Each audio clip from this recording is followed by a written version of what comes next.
Good evening children, welcome to Yupp Master, the school foundation program. I am your chemistry teacher Dr. Sripad Rao. So, we are studying the laws of chemical combination. Actually, laws of chemical combination are the laws which are given the foundation to the chemical sciences. That is to say that the chemistry, development of chemistry and its concepts were took place with these laws. Okay. So, Anthony Lavoisier is the first person who actually started giving these laws, and based on his concepts, because of the laws of conservation of mass, law of definite proportion, law of multiple proportion, the chemistry started developing. Okay. So many scientists have given their contributions in the case of chemistry and its development. So, in the last class we have gone through the law of multiple proportion. According to the law of multiple proportion, whenever we have two elements, when they are combining to give two or more compounds, then the weight of one element which combines with the fixed mass of other element always bear a simple whole number ratio. This is what is the concept given by John Dalton. In this particular concept, we have seen that let us say A and B are the elements combining together, giving four different compounds AB, A2B, A3B, A4B, and when you compare the ratio of A in all these compounds, it is 1:2, 2:3, 3:4. Okay. Similarly, we have seen one more example with respect to the carbon and oxygen. When two oxygens combine with carbon, we get carbon dioxide. When one carbon atom combine with one oxygen atom, we get carbon monoxide. So, by fixing the mass of the carbon atom, and if we are going to compare the mass of the oxygen atom, we can easily get the ratio between the weights of oxygen in two compounds as 16:32. So, this will be 1:2. So, the ratio of oxygen that can combine with the fixed amount of carbon is 1:2. So, this is what is the concept given by the John Dalton. So, we have gone through so many examples. So, in case of carbon, when combined with the oxygen, giving carbon monoxide as well as carbon dioxide. So, when you compare the weights of oxygen with respect to the weight of the carbon, the oxygen in both the compounds bearing a simple whole number ratio, that is 1:2. This is what we have discussed in the previous class. Now, let us move on to the last law of chemical combination, that is very important, the law of reciprocal proportions. So, today we are going to deal with the law of reciprocal proportion. How the law of reciprocal proportion was given, and who is behind this particular law, and what is the statement of this law, and where we are going to use this law. Of course, this is very important as far as the chemical reactions are concerned, the equivalent weights of the reactants and the products that are concerned, and the equivalent weights of the reactants that are reacting together, equivalent weights of the products that are formed in the reaction. So, by comparing the equivalent weights of the reactants and the products, we can easily identify the reaction, we can easily get the stoichiometric constant, all these things, equivalent weight calculations, all these things were given, calculated based on this particular law of reciprocal proportions. Okay. Let us see the law of reciprocal proportions. It is given by Richter. Okay. Richter is a scientist who has observed this law, and he has given the statement. According to him, the ratio of weights of two elements, let us say the two elements are x and y, which combine separately with a fixed weight of third element z. Okay, we have three elements here. In the case of multiple proportion, we have taken two elements, their combination, and then we have compared the ratio. Here in this case, the two elements x and y are reacting, combining with fixed weight of the third element z. Okay, is simple multiple ratio of the weights in which x and y combine directly with each other. So, the ratio of weights of the two elements x and y which combine with the fixed weight of the third element z is a simple multiple ratio. That is to say that here we have three elements x, y and z. Okay. So, these elements combine with one another. Okay, x will combine with y, x will also combine with z, y will combine with x, y will also combine with z. in that case, if one of the element, let us say Z element mass is fixed, okay, if we are going to fix the weight of the third element, one of the element weight if it is fixed, when you compare the weights of other two elements, they are going to bear a simple multiple ratio, or they are going to get that particular ratio with each other, okay, they are going to bear a simple multiple ratio. So, here let us say x, y and z, these are the elements that are reacting with one another. So, let us say if x and y are combining with one another, so they combine, and because of the combination that is taking place, we are going to get one compound, okay. So, in that case, if this x combining with y, sorry z, y also combining with z, okay.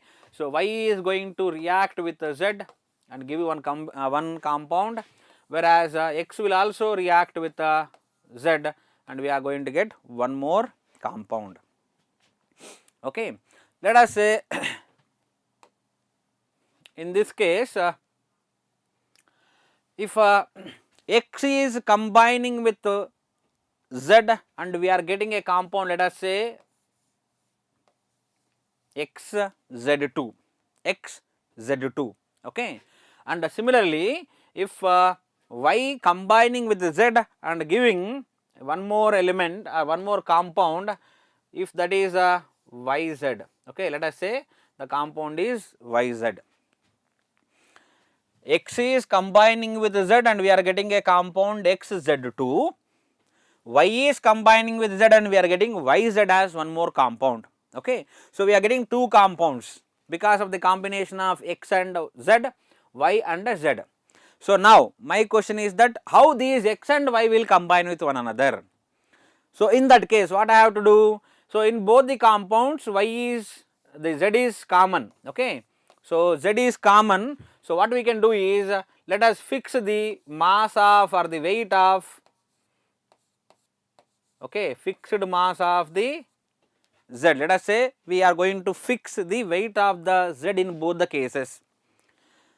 When you fix the weight of the z in both the cases and then when compare these, the weights of x and y that are combining with the fixed weight of z, in that case the ratio can be taken as x is to y, x is to y.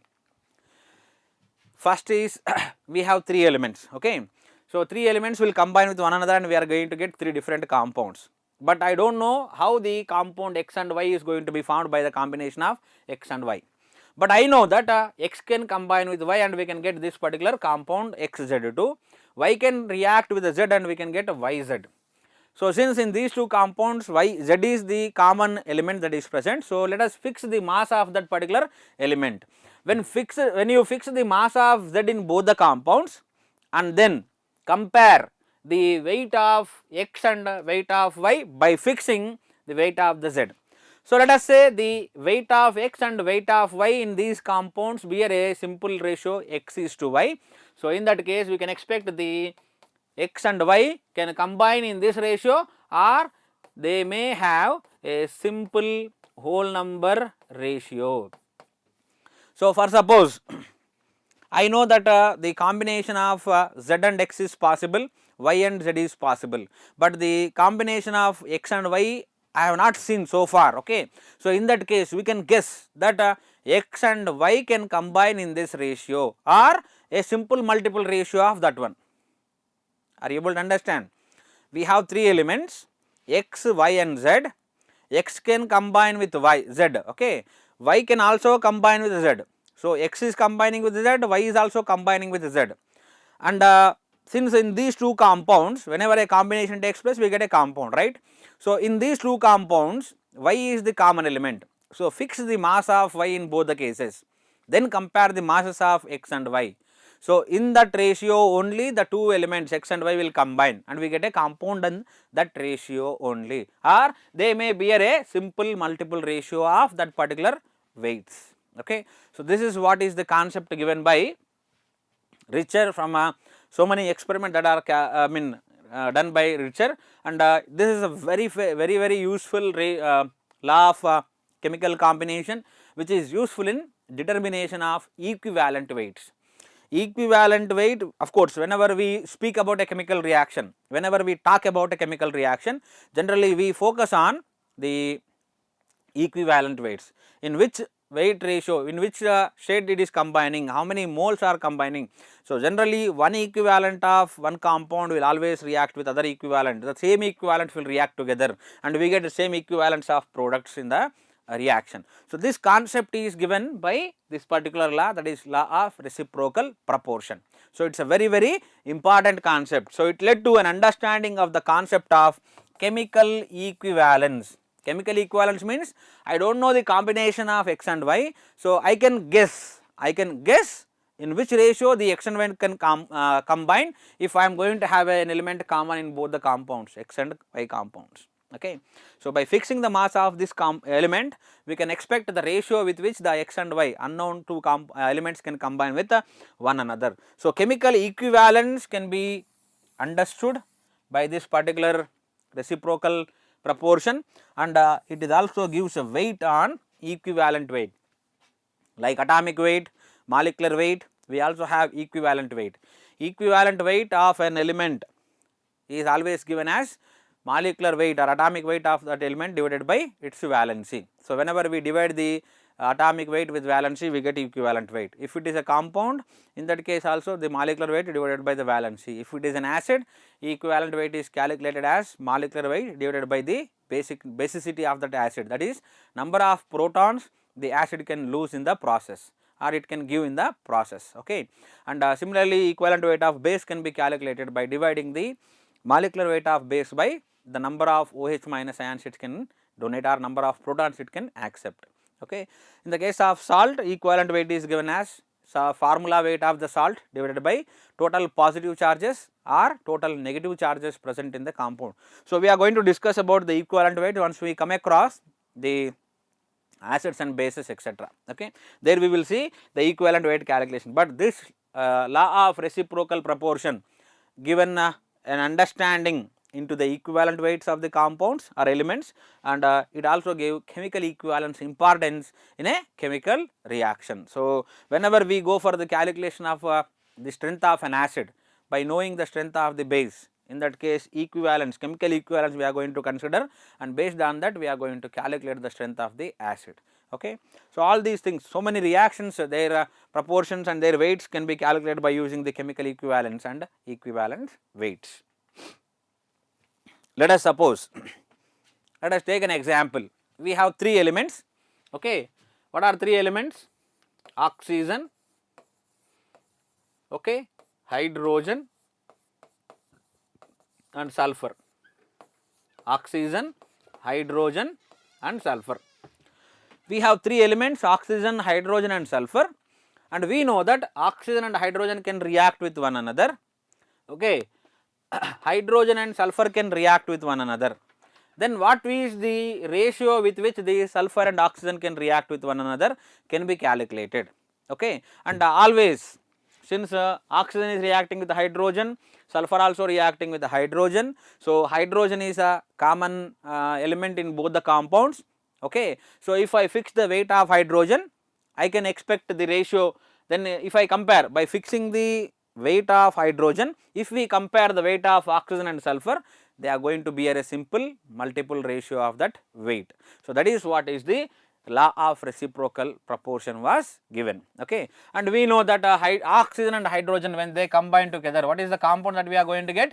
It is water, H2O is the compound. Okay. And when you observe hydrogen and sulfur, it is H2S, hydrogen sulfide is the compound that is going to be obtained.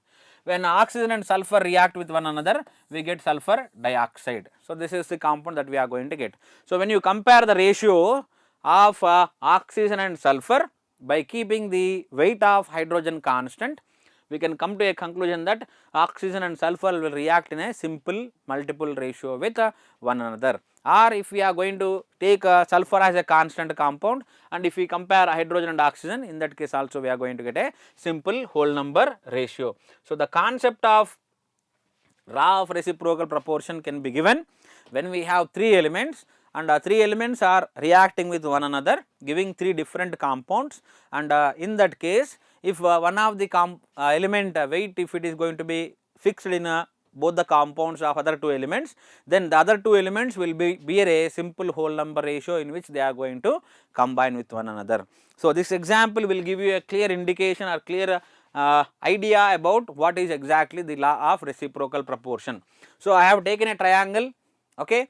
So, at one corner I am keeping hydrogen, one corner oxygen, other corner I am keeping sulfur atoms. So, three corners of a triangle I am keeping three elements, okay. Hydrogen and oxygen are present. So, on this arrow, on this particular side I am writing the compound formed by hydrogen and oxygen. In this one, here we have hydrogen and here we have sulfur, okay. So, on this particular side I am writing the compound of H2S, that is compound formed by hydrogen and sulfur combination, okay. And here we have oxygen and here we have sulfur.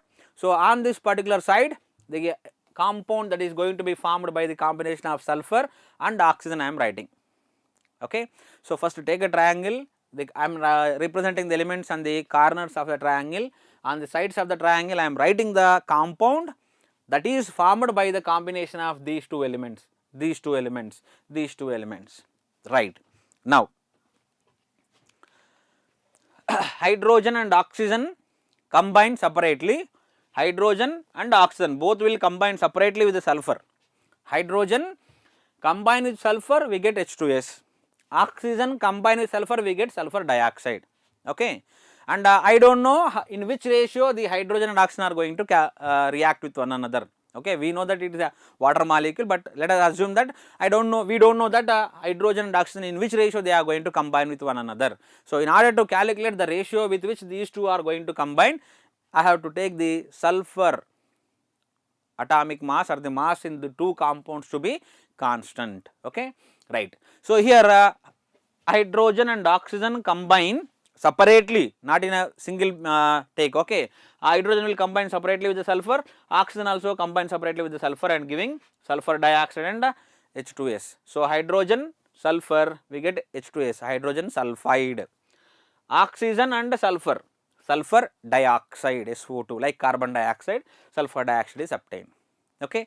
Now, if I compare the masses, here we know that what is the atomic mass of hydrogen? Atomic mass of hydrogen is 1. In terms of grams, if I take, it is 1 gram. Generally, it is 1 unified mass, or you can take it as 1 gram, okay. And we know that oxygen, what is the mass of oxygen? It is 16 U, that is 16 unified mass. If I am going to measure in terms of grams, 16 grams, that is the gram atomic mass of oxygen. Sulfur, sulfur is 32 U. 32 unified mass, 32 unified mass in the sense, if I am going to measure the atomic mass of sulfur in grams, it is 32 grams, okay. So, 32 grams of sulfur, right. Now, if we observe H2S, in H2S how many grams of hydrogen is present? We are taking one hydrogen is 1 gram, we have two hydrogen, so hydrogen is 2 grams. What about sulfur? Sulfur is 32 grams. So, from this I am writing that weight of hydrogen which combines with 32 parts of sulfur, I am taking the grams as parts, let us say, okay. So, weight of hydrogen, okay, weight of hydrogen which combine with 32 parts of sulfur is 2. What is this 2? 2 is the weight of hydrogen that is combining with 32 parts of sulfur. Students, be careful. Listen clearly, weight of hydrogen which combines with the 32 parts of sulfur is 2.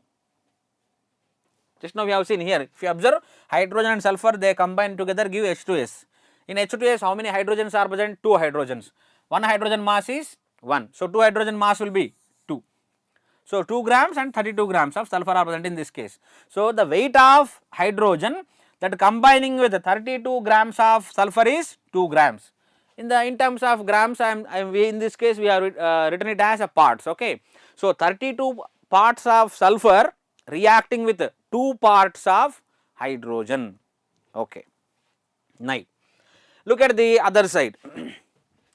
Oxygen and sulfur are reacting together. What is the compound obtained? Sulfur dioxide. In sulfur dioxide, if we observe, what is the weight of sulfur? How many sulfur atoms we have? We have one sulfur atom. What is the weight of sulfur?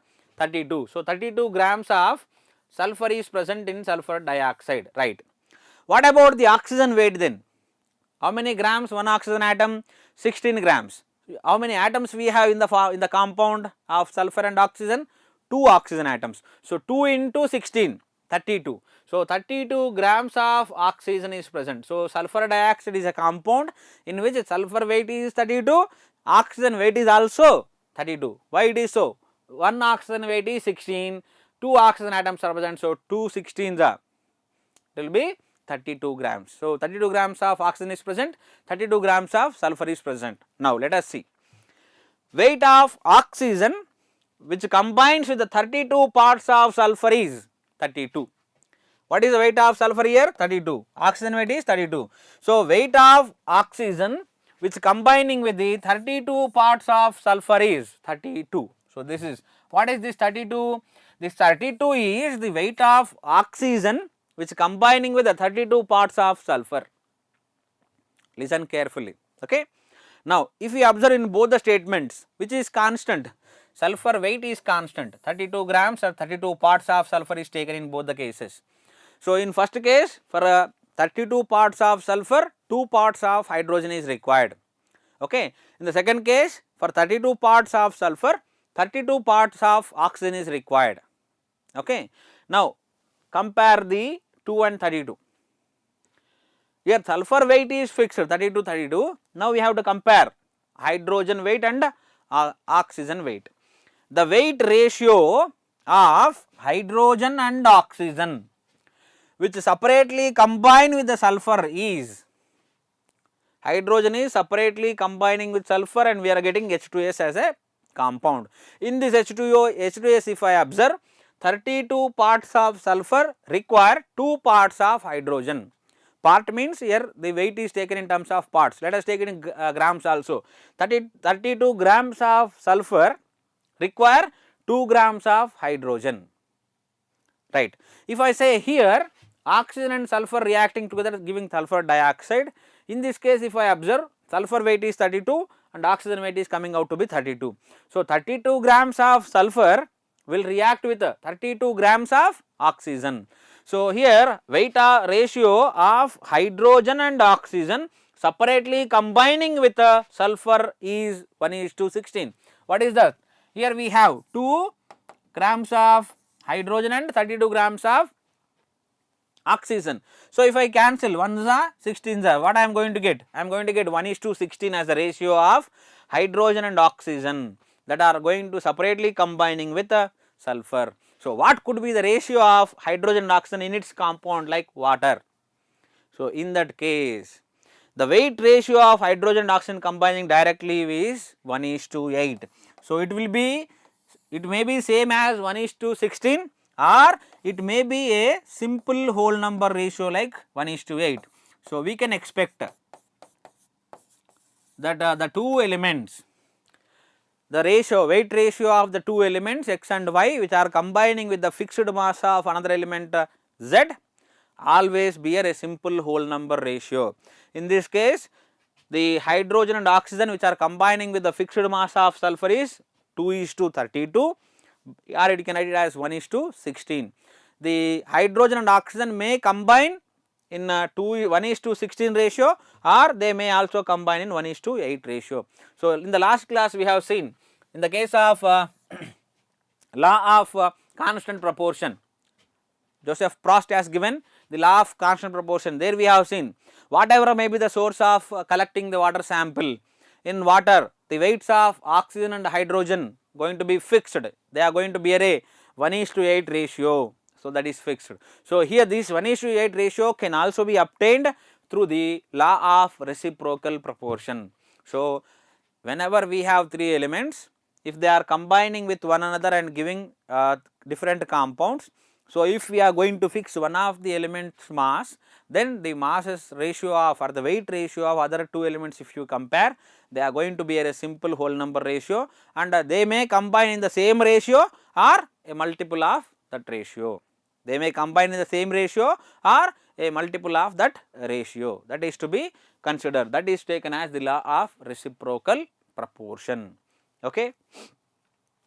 I think you got a clear idea about this particular law of reciprocal proportion. Let us see one more example so that you will get still a clear idea about the law of reciprocal proportion. Right. In this case, if you observe, I have taken a triangle, the corners of the triangle I am keeping a hydrogen, carbon and oxygen. I am taken 3 elements. In order to differentiate, I am taking triangle. It is no need to that you should use a triangle. No, you can use in any direction. But in order to make it a simple, clear understanding of the combinations, I have taken a triangle. Since we have 3 elements, so 3 corners are required. So I have written a triangle. That's it. Okay. So carbon, hydrogen, and oxygen are the 3 elements that are combining with one another. Carbon can react with oxygen, hydrogen can react with oxygen, hydrogen can also react with the carbon. Okay. So if I am going to compare the compounds and their ratio, okay, let us say carbon and hydrogen separately reacting with oxygen. Okay. So whenever we write a triangle in this way, the downward one is a common element and this element mass we are going to fix it. In the previous example, sulfur is down, we have fixed the mass of sulfur. Now I have kept oxygen downside, so let us keep the weight of oxygen constant in both the compounds. Right. So first, what is the compound that is going to be formed by the combination of hydrogen and oxygen? Water. So let it be H2O right here, H2O. Okay. Right. And observe the compound that is formed by combination of carbon and oxygen. Carbon and oxygen combination, the finally oxidized or ultimately the end product, oxidation product of carbon is carbon dioxide. So I am writing carbon dioxide, I am not writing the carbon monoxide now. Right. Now if I compare the weights of carbon and hydrogen ratio, weight ratio of carbon and hydrogen ratio, I do not know in which ratio these two will combining with one another and giving a compound. I want to know the ratio with which the carbon and hydrogen are going to combine. So for that purpose, I am fixing the mass of oxygen in these two compounds. So before fixing that, what is to be written? We know the mass of hydrogen is 1. What is the mass of oxygen? It is 16. What is the mass of carbon? It is 12. Right. Now if we observe the water, so here if I say in case of water how many hydrogens we have? We have 2 hydrogens. So 2 grams of hydrogen reacting with how many grams of oxygen? 16 grams of oxygen. So in case of water if I consider, we have 2 hydrogen, so 2 grams of hydrogen reacting with 16 grams of oxygen, right. Okay. So the weight of hydrogen combining with combining with 16 parts of, let us say the same thing, 16 parts of oxygen is equal to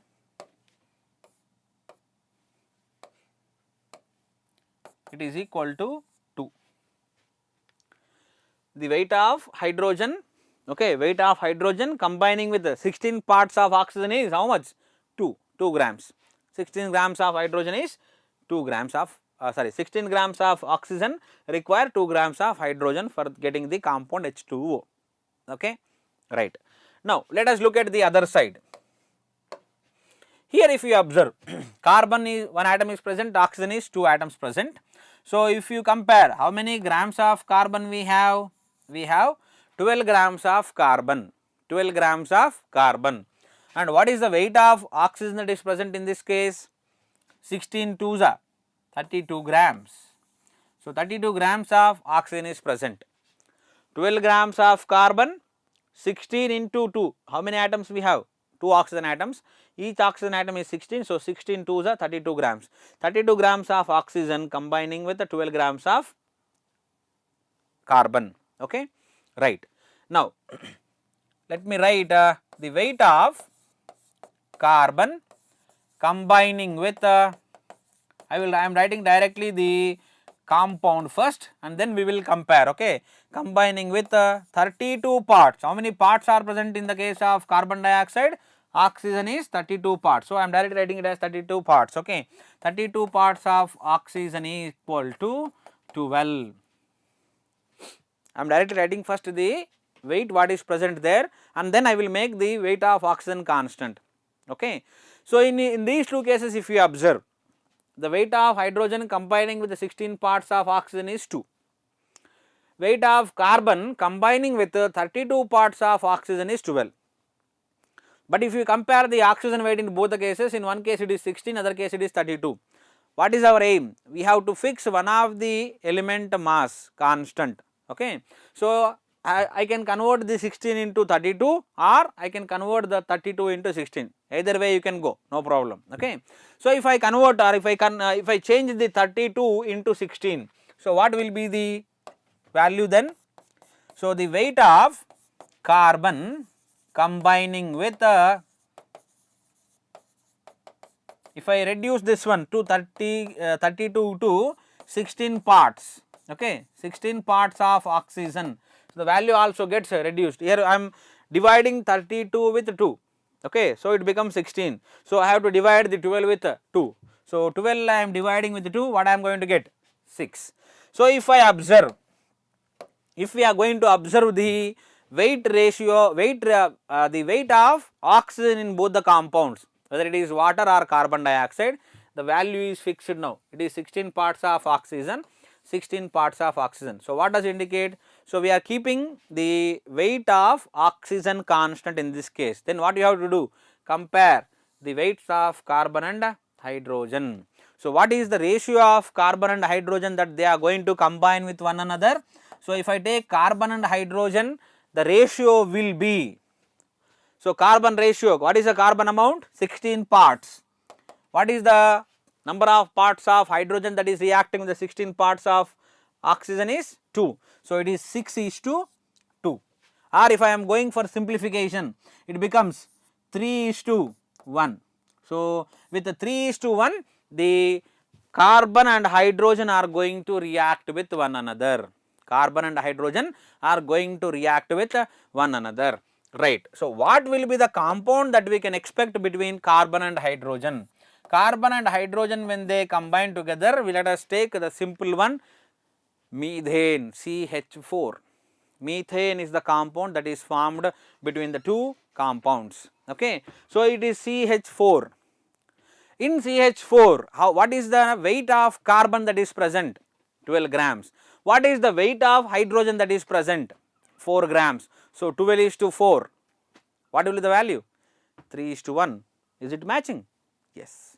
So, when you observe here carbon combination with the hydrogen, we are getting carbon CH4 as the compound, okay. So, if I take the weight of carbon in this case 12 grams, weight of hydrogen is 4 grams. So, if I take the ratio of one another 12:4, it will be 3:1. 1 the 4 ones are 4 3s are 12. So, 3:1. So, hydrogen and carbon are combining with one another in 3:1 ratio. How I am getting that information? That information can be obtained from another with the help of this particular element. What is that? Oxygen. So, what I have done in both the cases, I have kept the mass of oxygen constant, okay. Let me explain again. We have three elements, carbon, hydrogen and oxygen. Hydrogen reacts with oxygen, water is the compound that is going to be formed. Carbon reacts with oxygen giving carbon dioxide is the compound. When you observe water, 2 grams of hydrogen reacting with the 16 grams of oxygen, okay. Instead of grams I am taking parts, 2 parts of hydrogen reacting with the 16 parts of oxygen in water, okay.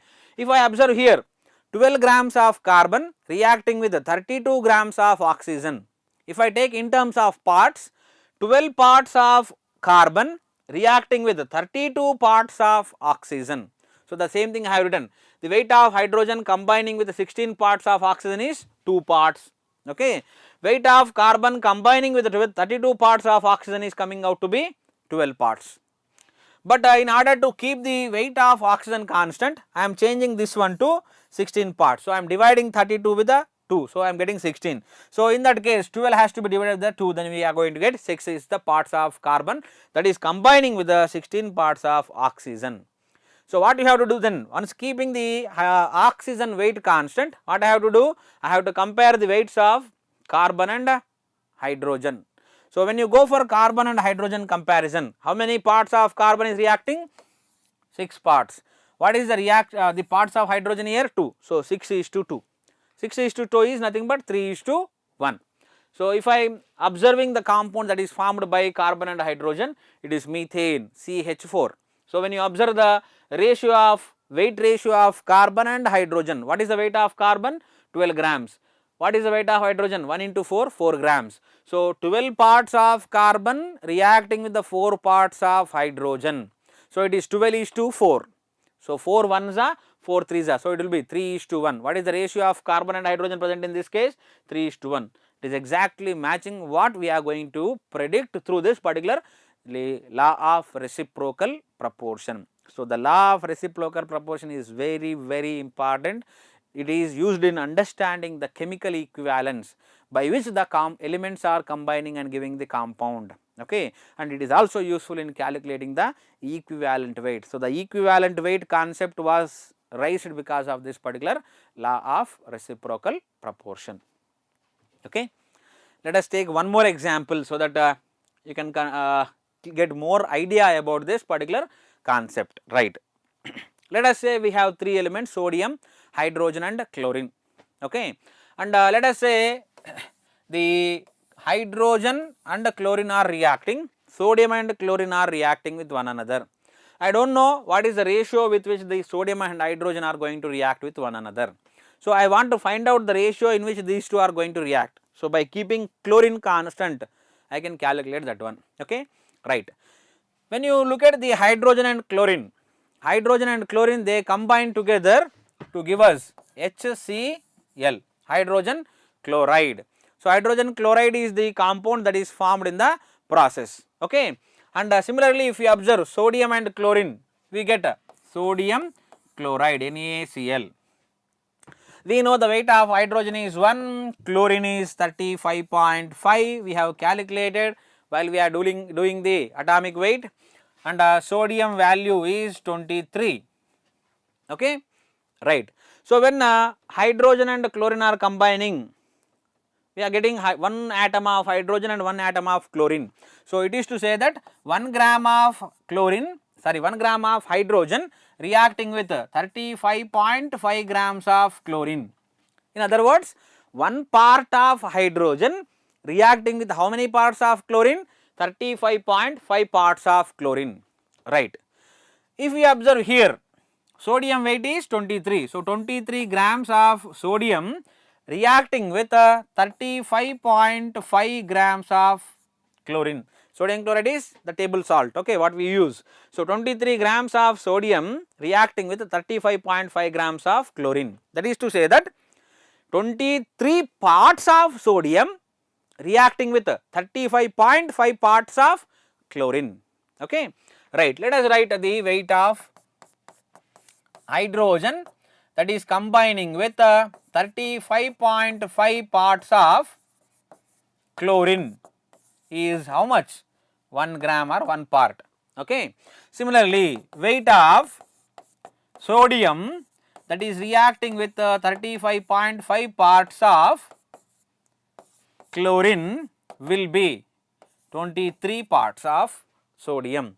So when you observe here 35.5 parts of chlorine in both the cases, it is constant. So the chlorine value is constant. So by keeping these two constant, what I have to compare? I have to compare the weights of the ratios of hydrogen and sodium. So weight ratio of sodium and hydrogen, if I compare, it will be 23:1. So 23:1 ratio they are going to react with one another. So what is the compound that is going to be formed by sodium and hydrogen? It is sodium hydride. Sodium hydride is going to be formed in this process. Sodium hydride formation clearly indicates, it is going to clearly indicates that 23 parts of sodium reacting with 1 part of hydrogen. So when you observe the ratio, what is the ratio that is present? it is 23:1. So 23:1, which we have predicted from the compounds of HCl and NaCl. So sodium and hydrogen will react with one another and giving sodium hydride NaH. So this is how we can easily identify.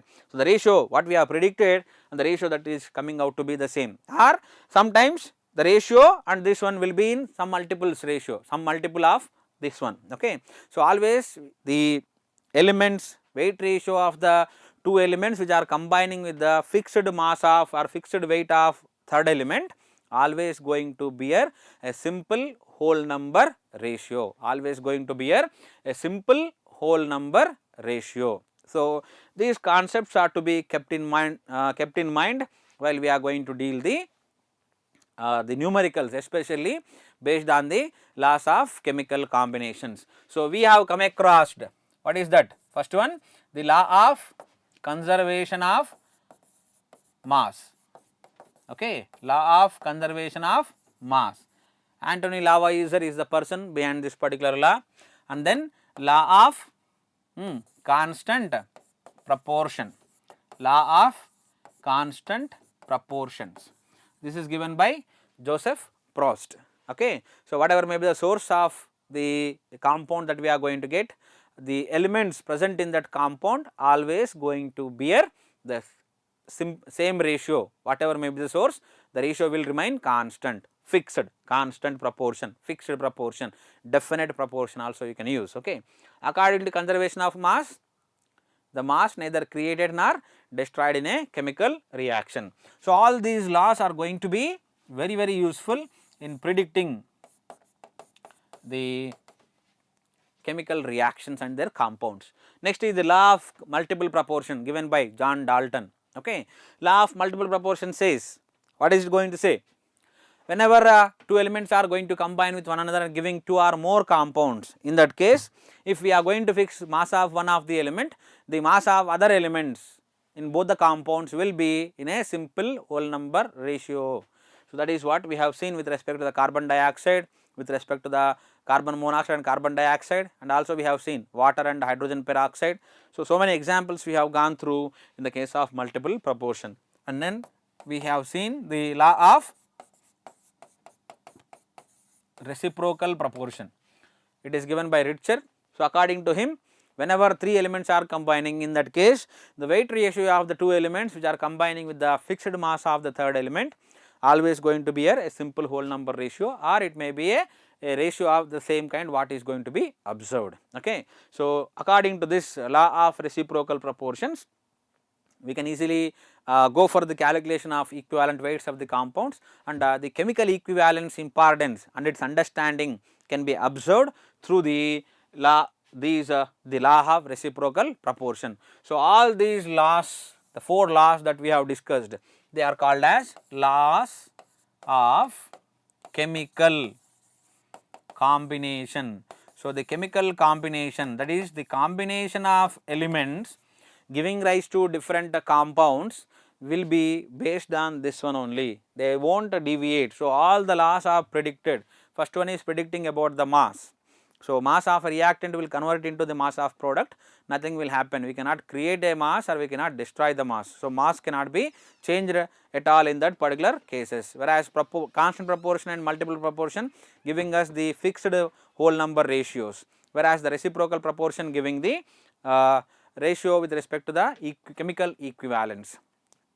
I think students, you have enjoyed the class today, and we are going to see some more questions based on the law of reciprocal proportion in the upcoming class.